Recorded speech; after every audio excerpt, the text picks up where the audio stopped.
thank you for coming. We're glad that we have this many parents that have always come to a parent meeting and us discuss things about your child, our students, our staff, and our school. So we thank you very much. If you need a Spanish translator one more time, you'll move over to this side where Mrs. Moore is raising her hand up over there, that she can help you. At the end of it, we'll kind of have a question and answer session. We're running some more copies off of the pages that Mrs. Maya is handing out. It's also available online on the website or on the parent portal, so you can have access to that. So as we start the year, you've seen we're probably going to have many students wearing masks and many staff members wearing masks. And we've got different scenarios here, but you can see a few kids that have been around school there. We tried to keep information in the newspaper about the supply list and about what all is happening at school. So we do have a great deal of personal protective equipment. So what I want to say first is just that this is all about your child and your children, our students and our staff members, and trying to keep everyone safe, and at the same time try to keep it as normal as possible and try to make things good for our kids. When I went through the community this summer and asked parents, you know, are you ready for school to start back? Is your kid ready to start school? Yes, everyone was ready. Everyone's ready to come back. Everyone's itching to come back. Everyone's ready to start. At the same time, there's this little fear out there that we have, and it's difficult for all of us. This coronavirus is the enemy. It has changed our world. It has changed the way each and every one of us think about things. And we're going to have to work through it together to make sure it happens well. We want to make sure that your kid has a positive learning experience, and that it's a good thing for the staff and teachers also. One thing that Coach Richards told me when he was working with the kids in the strength and conditioning camp, he started back in June. We've had kids up here most of the summer.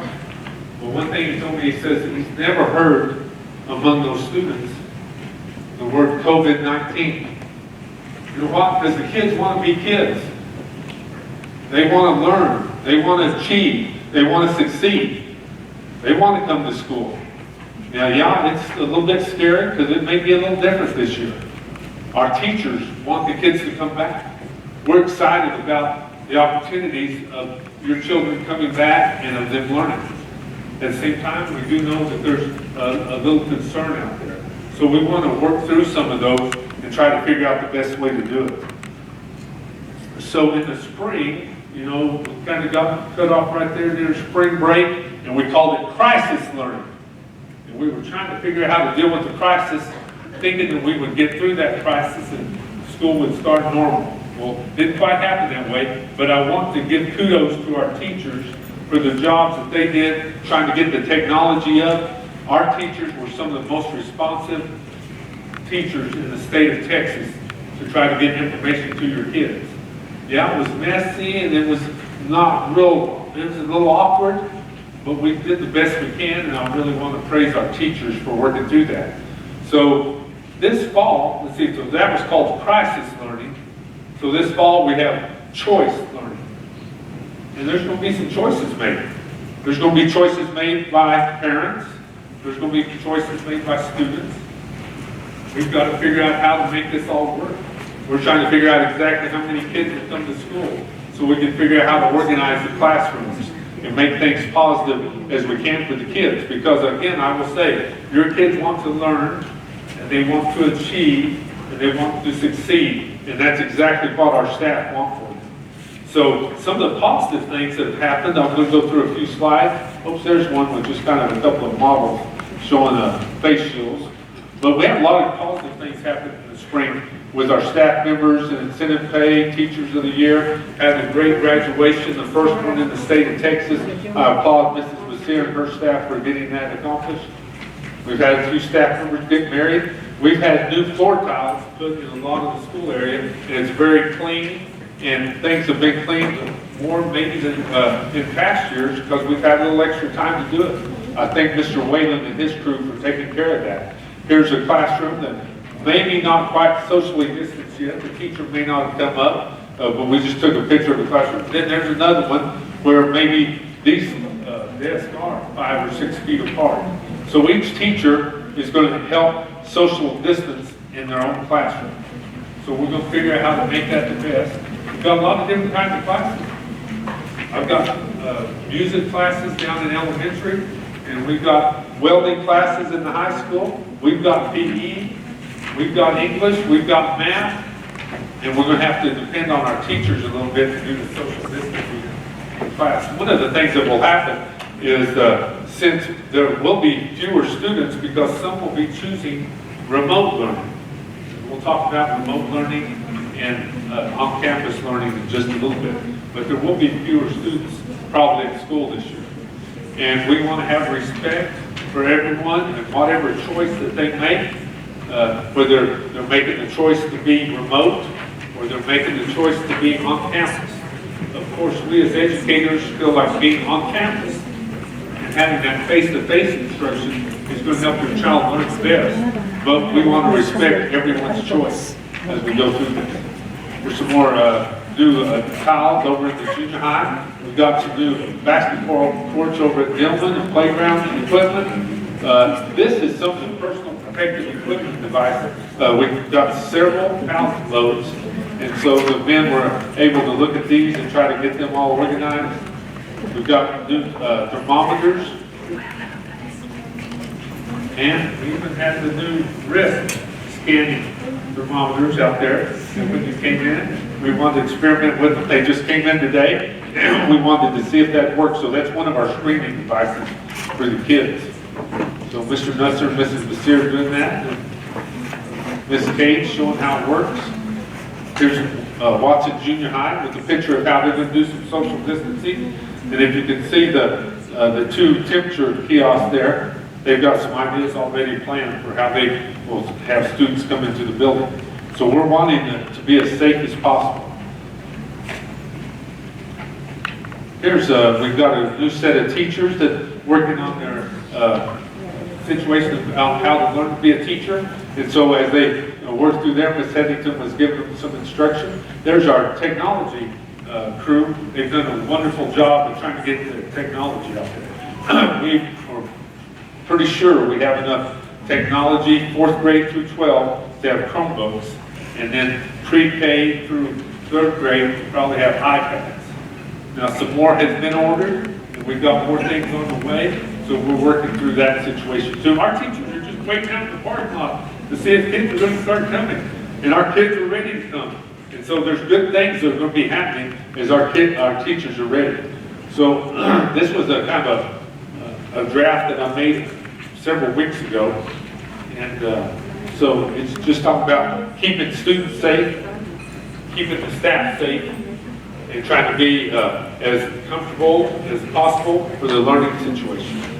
Student temperatures will be taken daily, and we will take those daily until we figure out if that's a good protocol to have or not. Staff members will self-check their temperatures daily. Students will be trained to wash their hands. Masks will be optional. We have a school health action committee that when we have different cases come up, that committee will help us try to figure out how to do the right things with different cases. Every situation seems to be situationally dependent. Every occurrence that we had this summer, if it was a family over here in this situation, or maybe it was a single teacher that didn't have a family, we would have to make decisions about each one of those.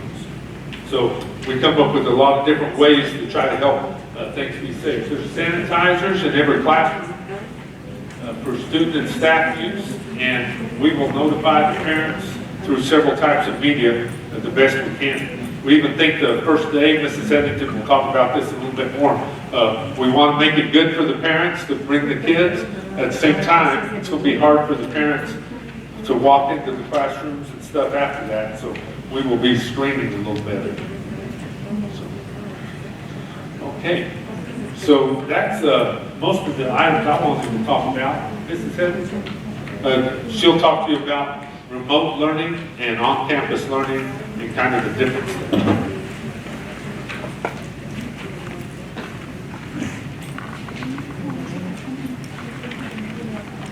All right, we just want to thank y'all for coming. We're very honored by your presence here today.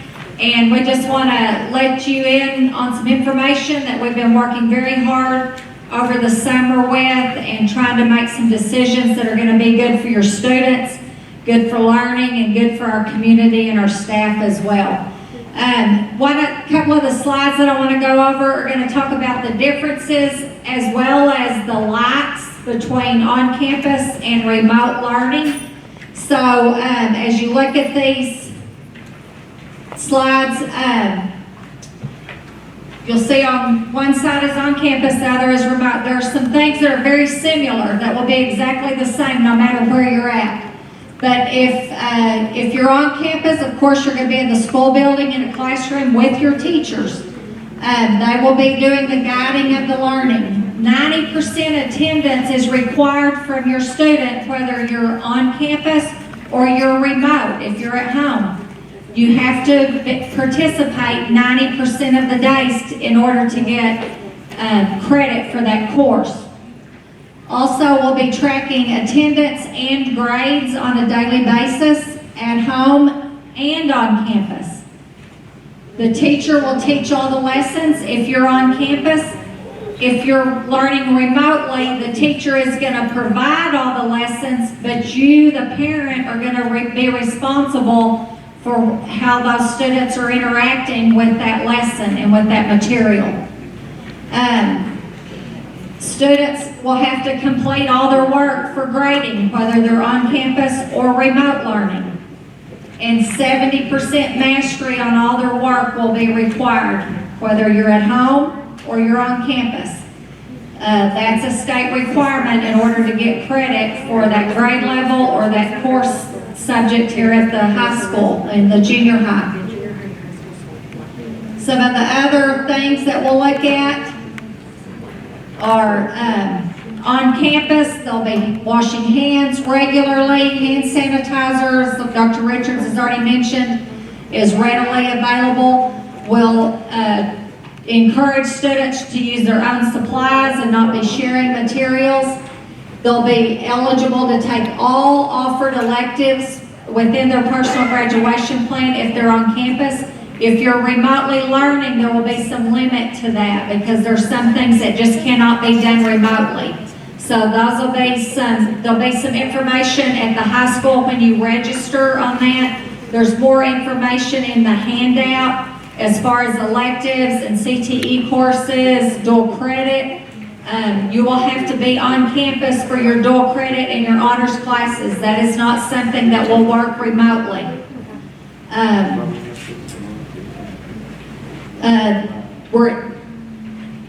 Again, attendance is crucial. There is a difference in attendance and mastery for your grade level.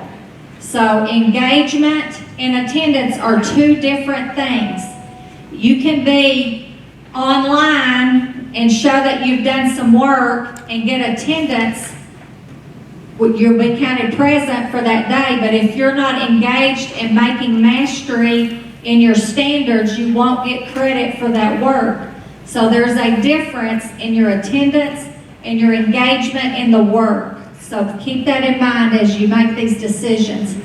You will be required to register whether you're going to learn remotely or on campus. Registration starts tomorrow. Online registration is open. You're welcome to do that online. There are some documents that have to be signed and turned in. If you can email those, that's fine. Otherwise, we'll be open for you to drop those off and make sure that they have accredited you with those documents that have to be on campus with your signature. But you do register regardless of how you're going to attend school. Some of the safety things that we're going to be working on.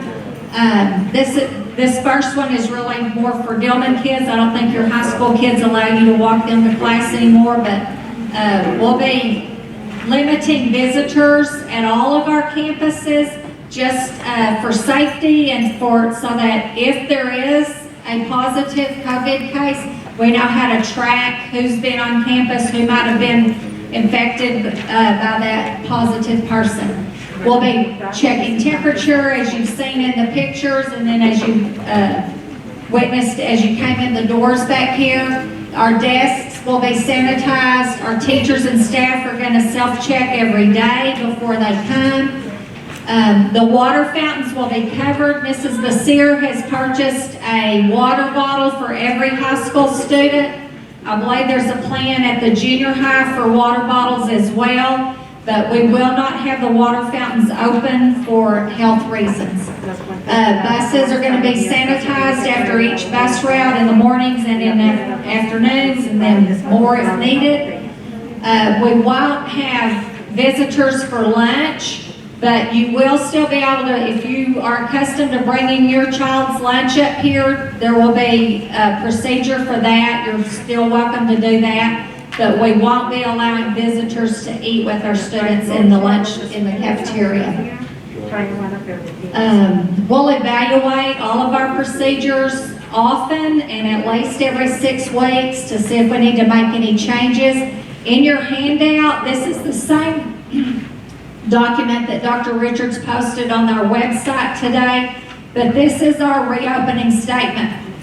There are more details in here about all of this that we've just talked about coursework, attendance checking, all of those things. There's more information here, but we'll also stand for questions.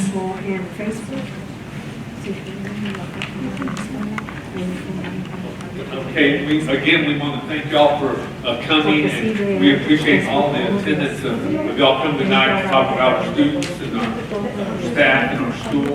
And so now we're going to kind of be open for questions. Remember, you have a choice to make, and it's about remote learning, whether you're going to be at home, and that will be much more challenging than what we had in the spring, or if you want to do on-campus learning, and that on-campus learning will be similar to what it's been in the past. So, if you have any questions, if you'll raise your hand and we'll either get your microphone or you can ask at this time. I'm glad to stand.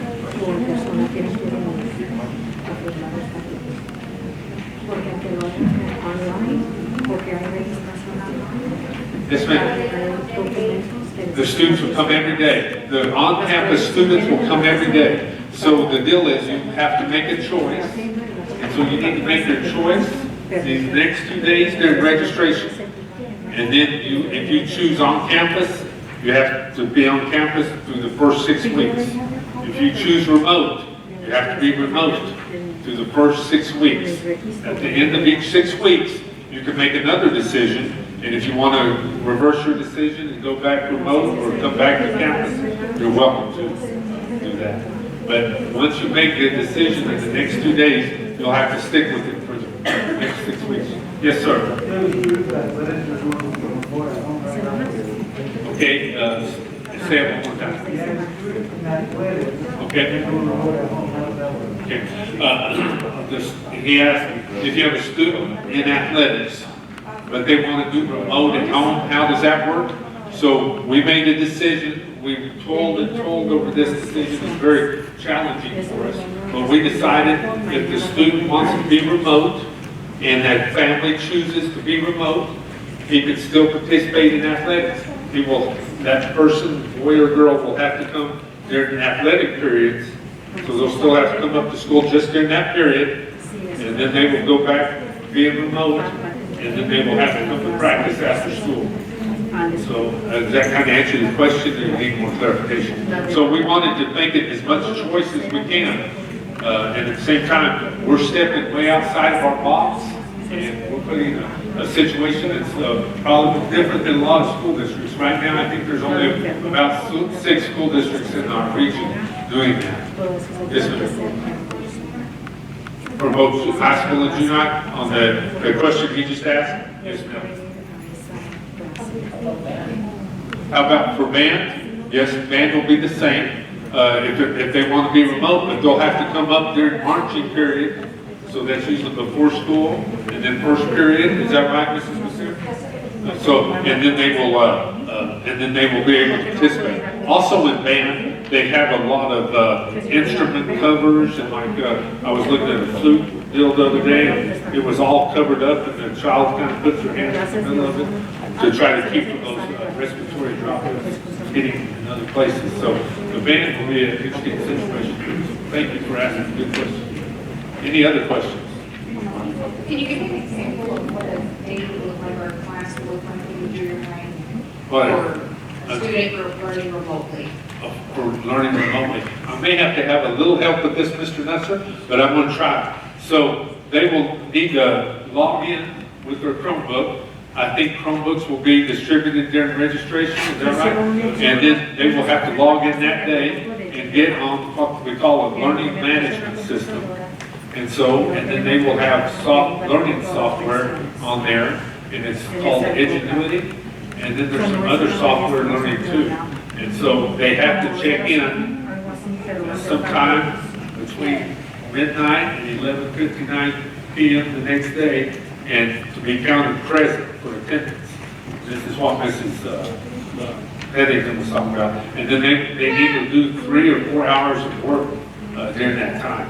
So it will be structured much more than it was in the spring, and it may take us a little while to get that all organized, but we're working on that. So it's a great question. Yes, ma'am. Will the teachers have videos from the junior high school? Actually, Edgenuity has its own teachers built in within it. So if it needs lecture, Edgenuity has a teacher that lectures that lesson. So actually, the junior high teachers will become facilitators of that learning, looking at how the student is scoring on particular assignments, whatever, and we believe, now this is a brand new program to us, and so we're hoping to have training soon. The 14th is our goal. But it looks like it has the ability for the teacher to go in and even adjust lessons. Add to them, take away. It has an assessment component built into it, so a kid takes an assessment and then it levels them where they're at and what they already know about the subject. And so that's kind of the part that we know right now. So will they give like a lecture to explain like algebra? Individual subjects have Edgenuity teachers that do that, yes. Okay. Depends what the subject is. Now, I will tell you that the student will have a full schedule. So there's even electives built into that. For example, the PE requirement for 6th grade students that's required, there's a PE course in Edgenuity even that they can take. That'll have the certain criteria they have to do. But PE is not the same as athletics, right? No, it's not the same. Okay. And I'm going to add a little bit to that. At the high school, the graduation requirements have not changed. Your child has to earn 26 credits to graduate. So they will have a full caseload of 8 periods. They have to earn those credits in order to continue toward graduation. So when Dr. Richard says they have to be logged on at least 4 hours a day, you know, some of those classes may take a little longer and they can't get behind in any of the other ones because all credits are needed for graduation. So I want to make that, you know, at the high school, everything's built around credits. There are some classes, mainly elective classes, that are not offered through Edgenuity. There is also some classes that TEA came out that does not allow remote learning to take place. And I believe it's on this handout, those classes are listed. But I'll just give you some examples. Welding. They have to come to campus to do welding because there's too many hands-on activities. If your child's interested in being a CNA, the CNA classes, they have to be on campus because of all the skills and the medical skills they have to be able to perform. So just know if you're choosing remotely, we will be getting together because it may change your student's schedule. You also need to know that at the high school level, if you start out on campus and you're in welding, and at the end of the first 6 weeks you choose to go remote, your child will be taken out of welding. And so we'll have to have a lot of conversations at the high school to make sure that your child is not losing credits, because we want to make sure they're still advancing toward graduation. So there's going to be an agreement that I'm going to sit down with you. We're going to talk about when we get their schedule, and that way we make sure everybody is understanding what's going to happen at the high school, so they're advancing towards graduation. I think Mr. Messer wants to add something. Yeah, I was just going to say that you as the parent, if you choose remote learning for your student, you'll have the opportunity to talk to the school counselor about those electives. Just like Ms. Basir said, there's certain electives offered at the high school that's not offered through Edgenuity, or there's certain electives offered in Edgenuity that's not offered at the high school. For example, in the foreign language, there's Latin, there's German, languages that a student could take, and so you as the parent will have the ability to talk with the school counselor on those electives in setting up that student's schedule. Dr. Richards, can I add? The state of Texas has given us a lot of flexibility in a lot of areas, but there's a lot of areas that they've given us no flexibility, and that is attendance, engagement for grades, the STAR test, and then your common assessments or weekly assessments, however your teacher assesses your students. Those assessments will have to be completed, the same assessment for online learners or at-home learners as on-campus learners. So there's a lot of things that there is no flexibility that makes these decisions hard. Okay, any other questions? Yes, sir. That remote learning, is it going to be an actual teacher, or is it going to be some kind of virtual thing? I believe there's videos of actual teachers. So there'll be a video, but it will be an actual teacher on at that time, but it will be a video of it. But not Muleshoe teachers. It's a teacher within that program. It's not a Muleshoe High School or a junior high teacher. So if the student has a question concerning that problem, how? There's a chat built in that you can actually communicate through the software. If they are working during school hours, they can send an email to the teacher, and our teachers are going to try to get back to them as soon as possible and answer questions. During class, they may not be able to, it may be between classes, but our teachers will help when they can throughout the day. Well, it's going to be a lot of the remote, you are choosing to do it at home, to where you are going to have to help the engagement and you're working through the process. And then we'll have to, we will supplement it as needed here at the high school. The remote is going to be a little more challenging because there's just not an actual teacher face-to-face with you. Whereas if you come to campus, good question. Thank you, sir. If my parents have to be on campus and our family has to quarantine, does he then go to remote learning? Yes. That's the short answer. Yes, every situation will be a little different, but if a student has to go on quarantine, and we were told by the local health authority that this family needs to be quarantined, my understanding is we're going to try to put them on remote at that time when they get quarantined. If they're only going to be gone for a short period, we'll probably try to continue doing it in the classroom with the teacher. The Edgenuity is for the long term, that they're choosing it for 6 weeks for the year. So if your child is sick, let's say goes sick Wednesday, come back to school Monday, we'll be working with the teachers that they'll be doing it through the computer and Google and things like that. So it stays consistent with what they have in the classroom. That gets you answered.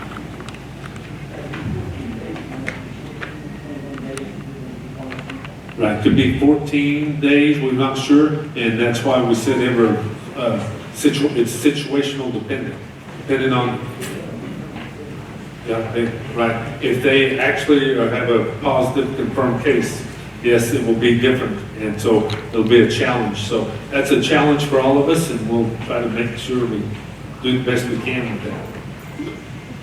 Dr. Richards' question was about STAR testing. Yes. So I don't know if Ms. Heathington wants to talk about assessments at this time. So right now, TEA says that we will give and take the STAR assessments this spring. They have lengthened the window for testing, for online testing, which is what we do. You will still have to come up and test. From what we understand, because of the way the STAR test is set up, you cannot take it from home. Your student would have to come on campus for the STAR test, the end of course exams. But we do have a little longer window. It's usually we just have 1 week. Now they're going to extend that window, so we'll have a little time to work with to get everybody in here. If at that time we are still social distancing, we'll probably test fewer students on each day. Hopefully this thing will be gone and we will be really normal by then. Yes, ma'am. How are y'all doing it for special ed kids? For special ed kids, Mrs. Maya, you'll be working with her, and she will be doing things maybe a little bit different than what we've explained here, but it'll have to be according to their IEP. Yes. We'll have our meetings on all special ed students, and we'll determine the educational plan here at their fall art meetings. You can still choose remote or on-campus learning. But how do you do remote? Well, like me, how do you do remote with an autistic nonverbal student? Very similar to what we did in the spring. There will be Zoom meetings with their teacher, whatever their IEP stands. They'll have their speech services. They'll still have OT, PT. They will have their services. It may just look a little different. So for OT and PT, are they going to come to campus? At this time, yes. We will make appointments. The OT and PT, the OT is here twice a month and the PT is here 3 times a month. We will call the parents if they're remote learning, and we will make appointments for them to come on a one-to-one PT session. Did that answer your question? Or? Yes. Okay. And speech also, Jessica, they'll come up for speech, or we'll do Zoom, whichever is the best for the parent. Any other questions? Yes. So if you would want to graduate high school just by like the rest of your high school, whatever, can you like still do it online? That's a tough question. I'm going to let Mrs. Basir handle which one is that? If you are wanting to do online and for an extended period of time, you and your parent needs to come and meet with me so we can develop a plan and what we need to do to make it to where you are earning your credits for graduation in the best settings. So that's a question that it's going to be based on an individual student, and you and your family need to come sit down and schedule a meeting with me. Yeah, because some of the guidelines have been so awkward and difficult, it becomes a little complicated. So you'll need to get with Mrs. Basir and with your family.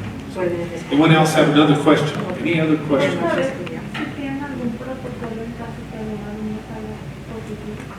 Yes. The protocol, if a student is positive with COVID. If a student's positive with COVID, then we will be notified in our county by EMS, and they'll let us know. They'll probably let the family know at that time too. We'll figure out exactly what to do. We may have a protocol where we clean that classroom or clean that area where that child has been. Different grade levels may be different, different buildings may be different. And so we're having to figure out exactly what to do. I'm sure they'll be quarantined for 10 to 14 days after they're determined that they're positive, and then they'll have to have another test before they come back to school. We think, right now, we're thinking that that child may have to be remote when they go off there, and we will try to figure out how to do that the best we can. It's going to be a little messy, but we're going to try to figure out how to help the children. La agencia que les avisa, nos avisa que estamos positivos de COVID, y ellos son los que nos avisan. Yes, sir. Temperature scanning, is it just in the morning and during the day? And if so, will you be teachers monitoring the temperatures of every kid? Yeah, the temperature scanning right now, we're just planning in the morning. We're not for sure exactly, since it's the first time we've ever done it, we're gonna try it and see how we do it. I don't think they'll be taking temperature scanning during that time. If children show symptoms of coughing, sneezing, all those, they don't have taste, those type of things, if they show other symptoms, then the teacher may refer them to the nurse. We have a nurse on each campus. We have 4 nurses, 1 for each campus, to try to help us get through this. So we're trying to take every precaution we can. Did that help you? So in the mornings, when they're first coming in, there'll be a teacher there making sure that they're oxygenating their temperatures. Right. One of them comes up with some type of fever, then they'll be, Right. If he comes up with a temperature that's too high, he will be in a conference room or held somewhere until we see if that's accurate. They may take it on the temporally or mechanically or orally to make sure the temperature is correct. And then we'll contact the parents and try to figure out how to get them back to home. Yes, ma'am. If a child has, like severe asthma, are they gonna have to wear the mask in class, or? The children that have severe If a child asthma, has severe asthma, Yeah. my child is in junior high, he has severe asthma, and he can't breathe with the mask on. Is he gonna have to be required to wear it in class? no, he's not required. Mask or option. Thank you.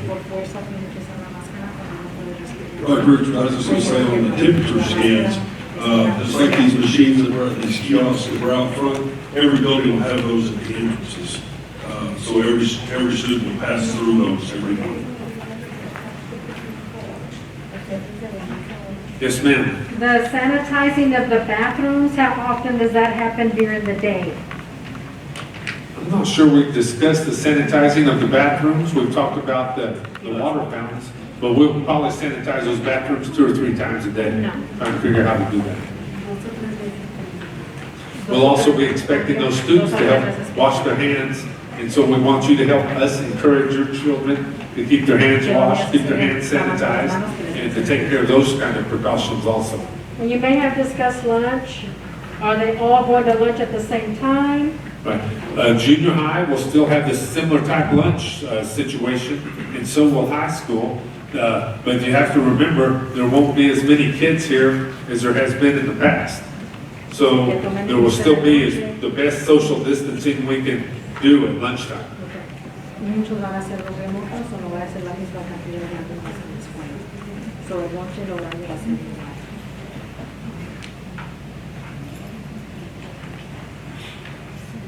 Any other questions?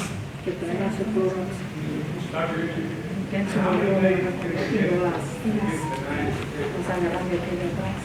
Oh, how many days can they miss to get to 90%? I don't know exactly the answer, but this is... It depends on the number of days in the semester. So, you know, some of our 6 weeks have like less days, some has more. So we look at the number of days to figure the 10%. Now, this year, it's a 90% and things. We're going to have to keep a lot of documentation because if a child does get COVID, we know that they may be out 10 to 14 days. That's going to be the 10%. And so we're going to have to keep that documentation to where we can justify why we did not go ahead and file charges or things like that because they have a medical diagnosis of that.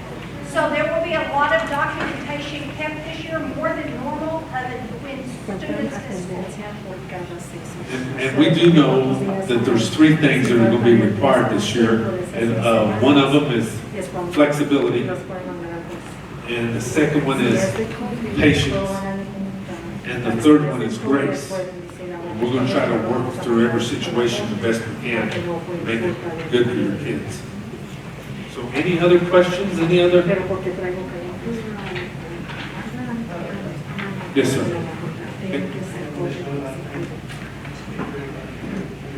O si usted agarra y le dice que no puede salir de la casa por las actividades, entonces usted podría pagar los medios. No va a poder decir.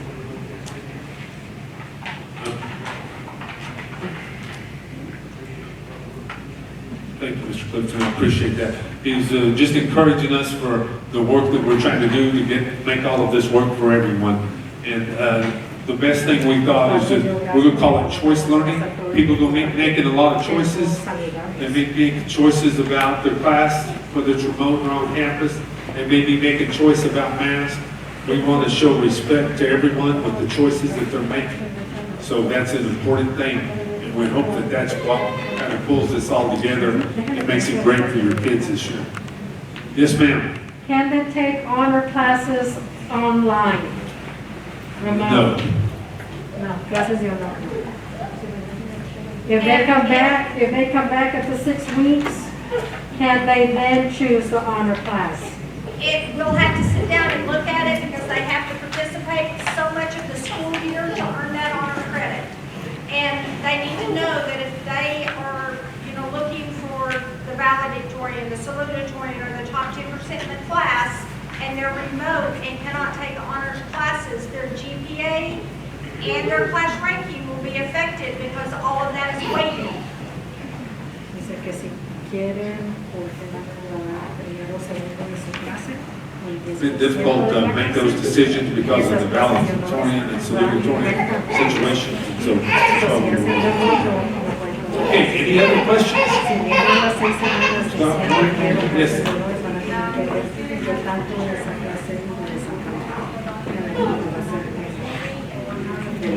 If they have a temperature and they get sent home, if they'll come on back the next day, and you can, hopefully they won't have the temperature the next day. And if they do, then we'll have to send them back home again.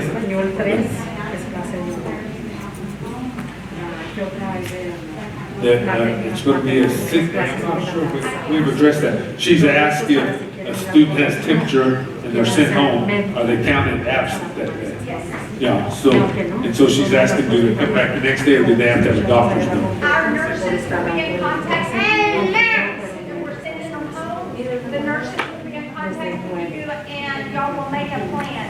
If they feel like that they need to go on to the doctor, then we're going to say, you need to take them to the doctor because of these things. So our nurses will be in contact with you, and that way we can make the plan we need to for each individual student. Well,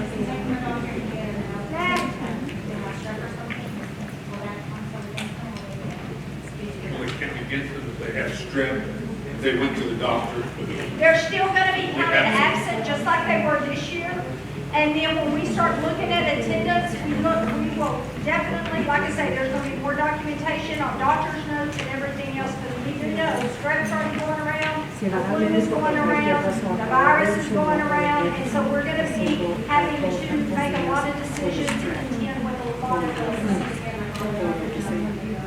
Yes, send us doctor's notes. Right, if you'll please send this doctor notice, we can take your children to the doctor.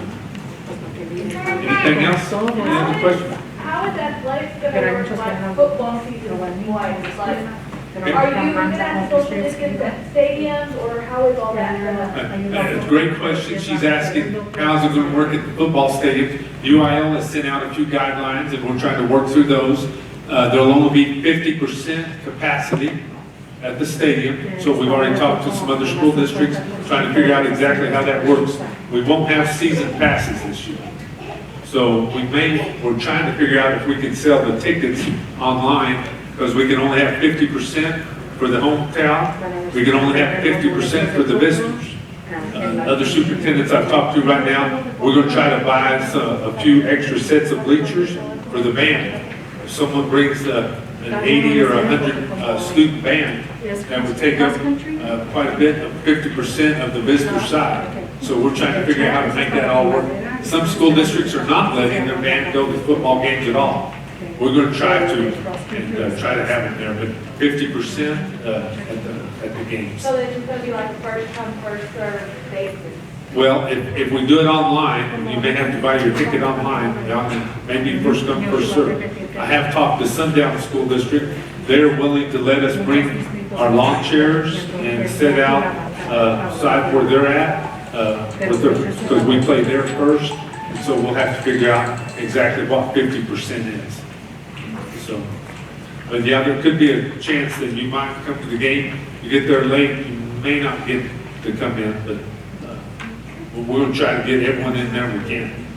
We just would like you to be social distance once you get in the stadium.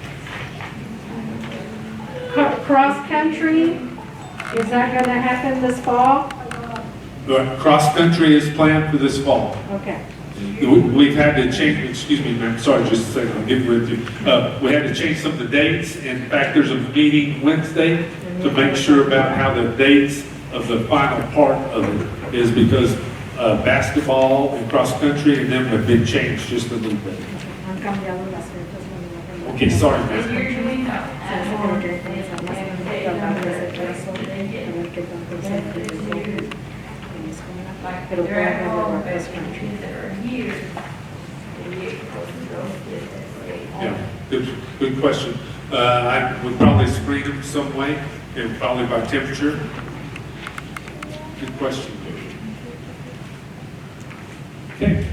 Yes, sir. Seguir a cada evento, ver la temperatura. Yeah, if an athlete tests positive, and Coach Richard, do you want to try to address that, or do you want me to try to handle it? It's similar to if a student does.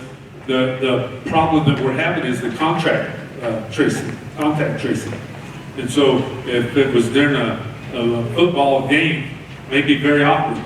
Another thing that might happen with football is, what if, I'm just going to use an example, what if Freona School was closed and we're open to school? So we may not have a game, or we may have to play the game on Saturday, or maybe the next Monday. I'm not sure, but if a student tests positive, there'll be some contact tracing on that, and trying to figure out how to do it. Coach, you have some thoughts? Yeah, it goes pretty much in line with the school protocols, but also in athletics, there's screening daily as well as temperature checks.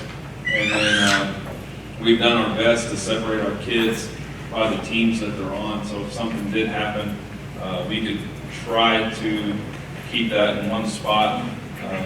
Again, it's kind of up in the air on that, but I'm sure we'll have some practice, hopefully not in Muleshoe, but we'll see some situations throughout the state get some more practice.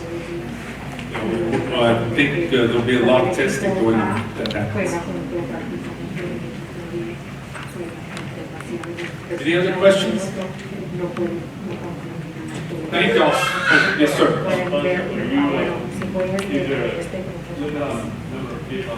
On the buses, because when I took a survey, it looked like about 70% of the parents wanted to bring their children to school and back.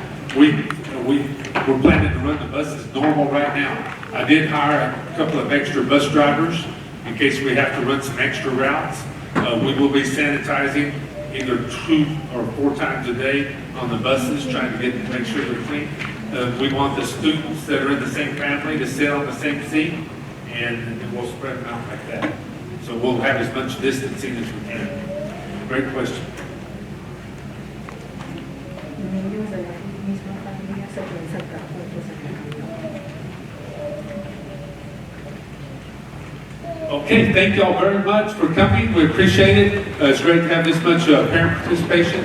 Just remember the next couple of days is registration, the 4th and the 5th. We'll see y'all when school starts. Ready for or not, before the kids come in? You said